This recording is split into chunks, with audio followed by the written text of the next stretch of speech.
We're back. Bob Pisani now with today's ETF Edge. Bob, and we're still talking Bitcoin? Yeah, we're still figuring this out. So the U.S. Court of Appeals, you all know, for the D.C. Circuit sided with Grayscale yesterday in a lawsuit against the SEC, greatly improving the chances that a Bitcoin ETF will be approved. So what is next? Let's ask Matt Hougan.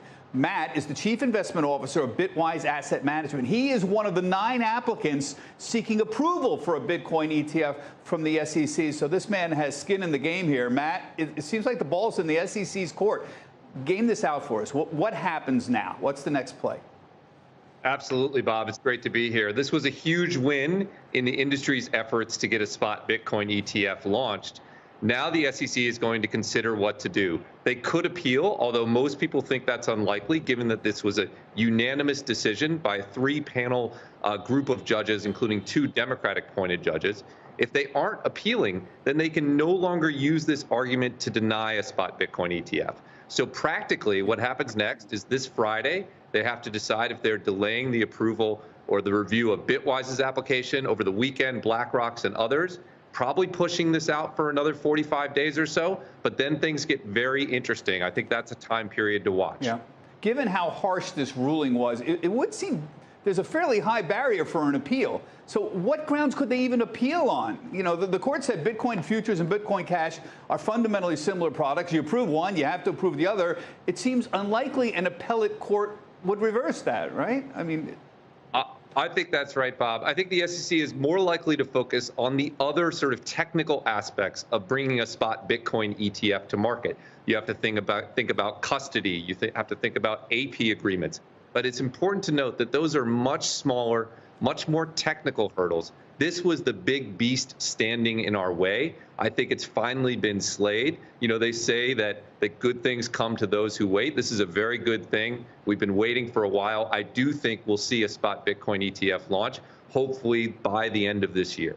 Well, that was my next question. If the SEC chooses not to appeal, what kind of time frame are we looking at to get these to market? There seems to be a consensus that if the SEC approves a Bitcoin ETF, they should approve all of them at once.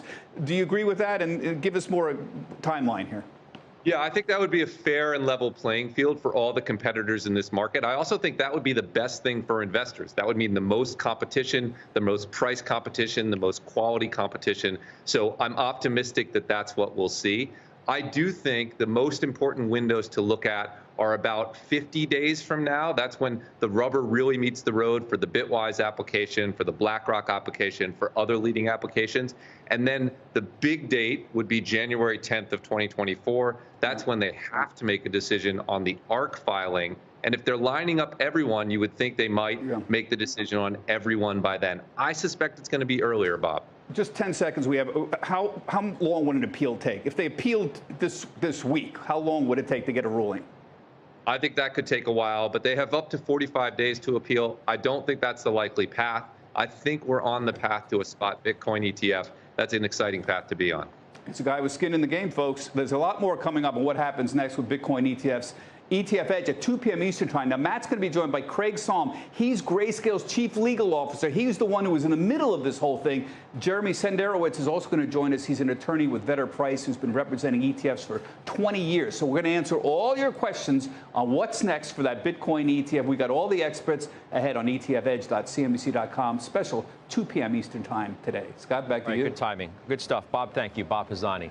All right, so your Bitcoin exposure, you've got the Grayscale Bitcoin Trust, you got the Grayscale Ethereum Trust, you used to own Coinbase, so I'm gathering that you have some interesting thoughts about this whole thing. Yeah, these are small positions. I'm down on GBTC. I think for investors or people who don't own it, understand GBTC early in the year, there was a 50% discount to the price of Bitcoin to GBTC. Now that has moved up to only an 18% discount. So even if Bitcoin doesn't move, you've seen this 32% squeeze just because of this can go public. I think that Bitcoin, people, I agree, it can be viewed as digital gold. Okay, digital gold. I'm still, though, in the camp of what use cases are all the other cryptocurrencies. And so once again, there's a small position.